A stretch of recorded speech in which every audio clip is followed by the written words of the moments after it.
Crumpets. Vegan nonetheless. Okay, welcome everybody, especially everyone from Sophie's Yoga retreat, the Samsara Yoga by Sophie online retreat that's happening this week. All the little yogis having a crack at home, and what a beautiful week it's been, regardless of you being stuck inside. Still nice out there, really, really good. Okay, I've even got a singlet on. That's how funky it's feeling here. All right, cool. So I'm going to make some vegan crumpets for you today, and I don't want you to think that I've done 2 vegan recipes for you this week because you're yogis, and I've kind of pigeonholed you all as you all want some vegan food. You may not, you may not. Let me give you in a secret. I'm going to make these today, and then I'm going to slap butter all over them so that they're about as vegan as a piece of bacon. So I don't really care why I cook a lot of vegan food. I'm really into it. It's because it's amazing ingredients. So today I've actually swapped out the milk from my normal crumpet recipe for oat milk because I think it's better. It's got an oaty flavour in there. It's brilliant. It's great. So fantastic. And I'm also using spelt flour instead of plain flour. It's because I haven't got any plain flour. Spelt flour is lovely. And Lauren, my wife, she just loves spelt flour. She likes wholemeal. She likes anything with a bit more earthiness and a bit more natural flavour. Me, I love white bread. I love shit white bread as well. I like, excuse my language, sorry. I like rubbish white bread. For all those that don't like language, excuse myself. So, all we're talking about today is you want some nice bread flour. You have some spelt flour, some nice quick acting yeast, some bicarb. I mean, I've got the world's largest tub of bicarb. Don't expect you to have a tub this big. That's just ludicrous.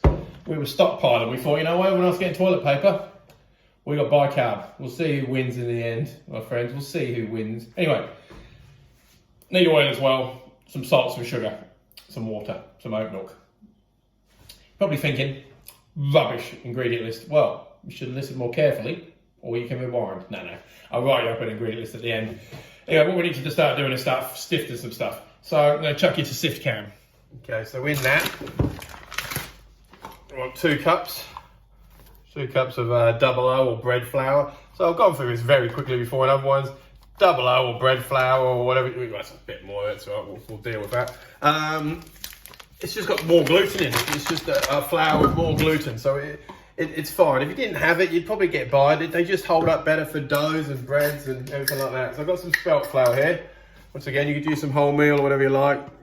Give these both a bit of a sivsies. Whoops, there we go.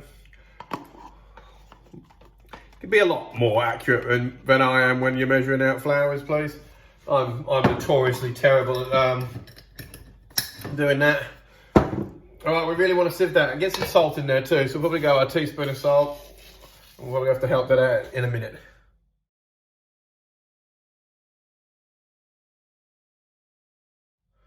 There we go. So we've got 4 cups of sieved flour. Because mine's spelt, it's got a lot of that sort of like wheat germy stuff in there, so you've got to really make sure you get that through the sieve, so that's no problem at all. So there we go, I've got all that. Now we've got to heat up over on the stove over here. Let's get over here a little bit. Okay, so all we've got to do over here is we're going to heat up some 1 1/4 cups of oat milk. So 1 1/4 cups of this. And 1 1/4 cups of water. We're going to get some warmth in that. Just a bit of warmth, nothing too crazy. So as you can probably imagine by the amount of liquid we're just about to put in, this is a batter. We're not making crumpet dough, we're making a batter. So, I mean, you could do that with milk and then it wouldn't be vegan. I'm using oat milk. Because oat milk actually gives a really nice flavour. So everything about today isn't just because we want to, care for animals. I'm not saying we don't care for animals, we really do. But I'm making this because spelt flour is delicious, oat milk's delicious. All these things together make for a very, very tasty crumpet indeed.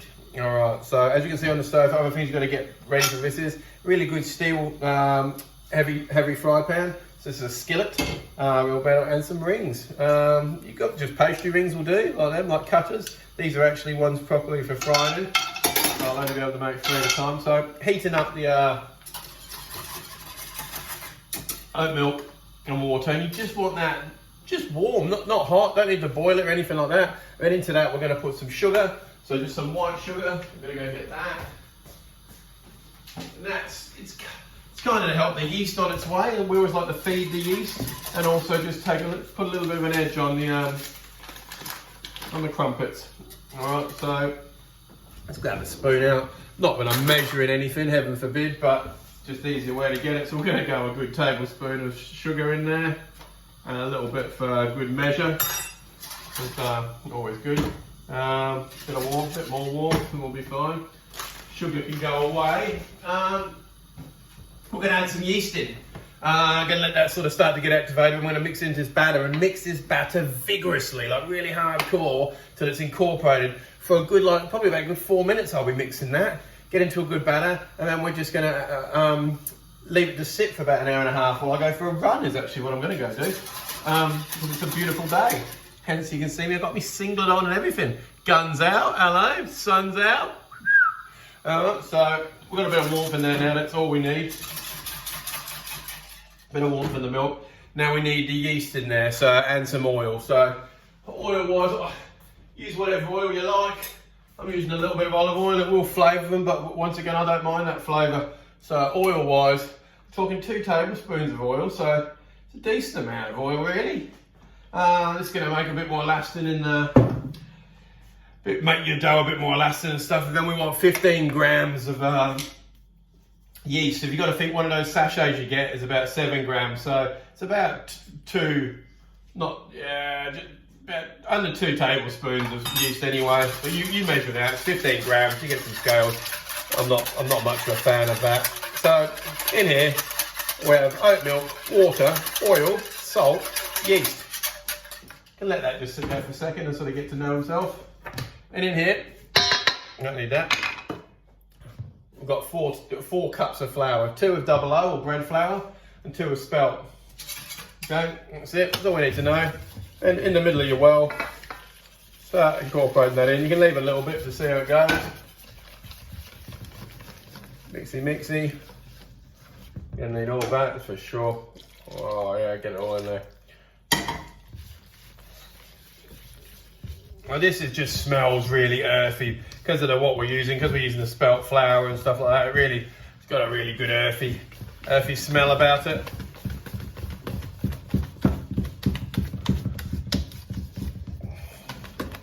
Now my whisk is about to break. It's so rubbish. Have I got a better whisk here?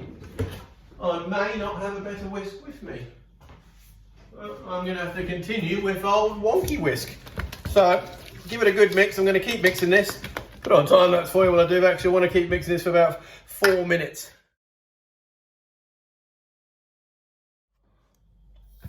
Okay, so you can see that's well mixed. Okay, so we need to cover that. Get some cling film, put some cling film over. I don't have any cling film, don't use it at home. So I'm going to put a towel over that. Just try and remember where it is in the bowl, what level that is. So it's about, I don't know what that is, a third way up.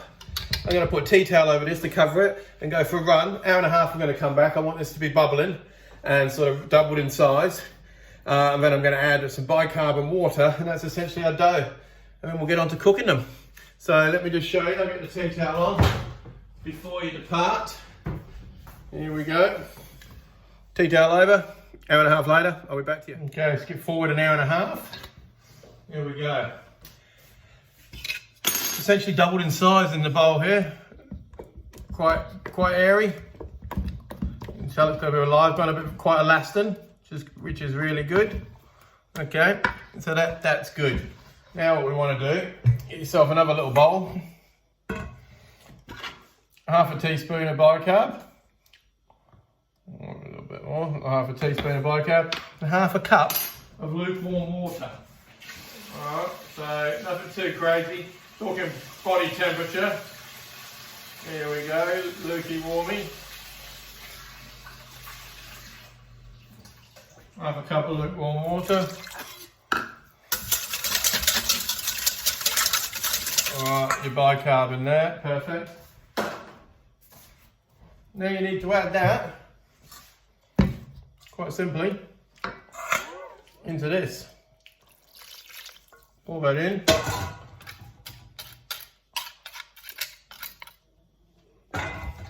And slowly start incorporating that in. So I mean, crumpets, they really are like nothing else you're going to make. Everything else is going to be quite the same. Here we go. Super elastic in this.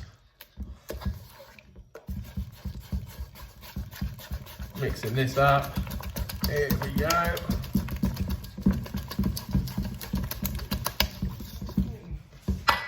Giving that a really good mix. And then we're just going to like recover it and leave it for 30 minutes. But you can see you've incorporated air. The bicarb's going to start doing weird stuff. So I'm just going to cover, I'm actually going to cover it with a plate. My plate seems to fit that.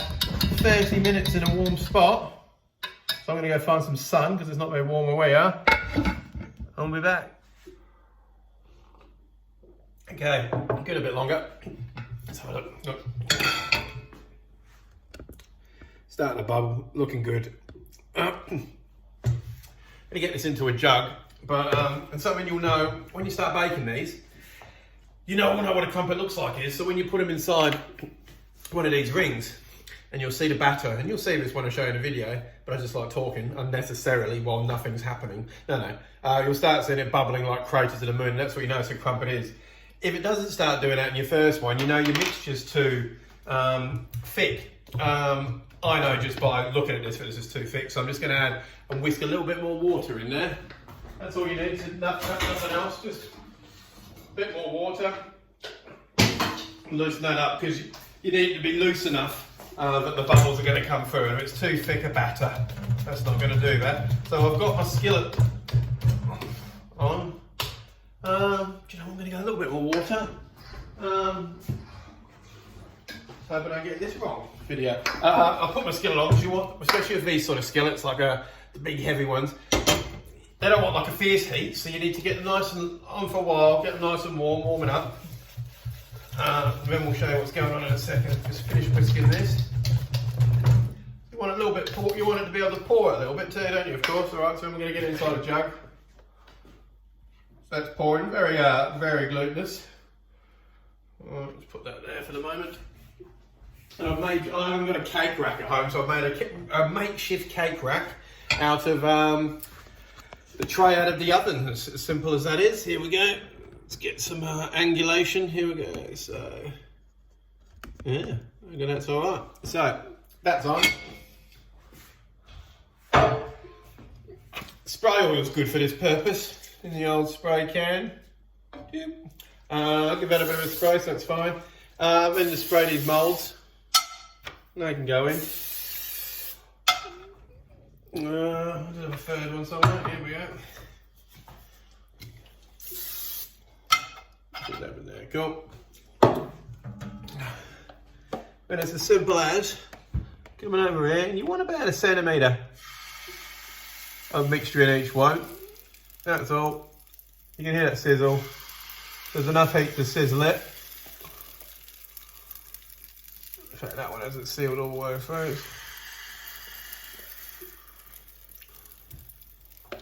It's not a fierce heat by any stretch of anyone's imagination here.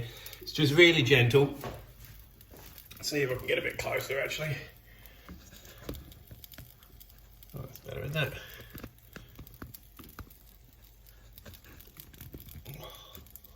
There we go. I'm not going to lie, there's not a lot of holes coming through there. I'm going to loosen up my batter a bit more because I'd like to see some little bubbles. We'll see if they pop up. Give you a bit of time lapse and we'll see if they pop up.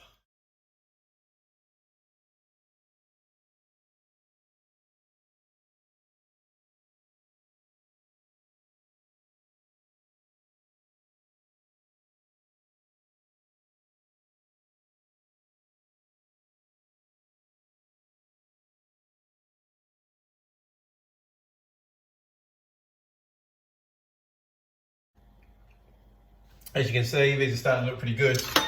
Still not as holy as I'd like, but they've got a bit of puff in them. So, no, I'm going to go one more round, get them a bit looser and see how we go. Round 3. Okay, these are perfect. So finally got them, about 3 batches down, got my moisture right. You can see a beautiful side, still all over the place with sizing because I'm all over, but nice and soft, really bouncy. That side, when you turn it over, you've got the holes in there like crumpets. Probably a better example there. That's like your perfect crumpet, isn't it?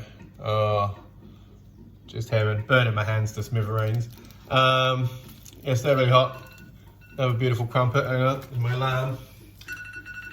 As I said, set your alarms. Otherwise you just forget the time. So then I'm going to take these out very carefully. That way around and just let them rest like that. As I said, these are what crumpets should look like. And just super light. These are with spelt flour, so these are heavier. So the recipe I'll put up at the end will just be for plain flour. Give them a go of plain flour first. Be a lot more user friendly. All right, I'm back in the game. Okay, we're done. We're behind the wall of crumpets. So I recommend highly after your very energetic week, your very spiritual week, getting yourself all zen, you get this batter made. You make a whole big batch of these crumpets.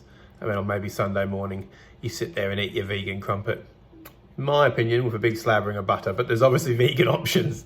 I mean, these are just delicious by themselves. But anyway, I really hope you've enjoyed the online retreat with Sophie. She's amazing, doing a great job as always. As I said, just gonna go toast some of these puppies. Might just eat them like they are. Anyway, see ya.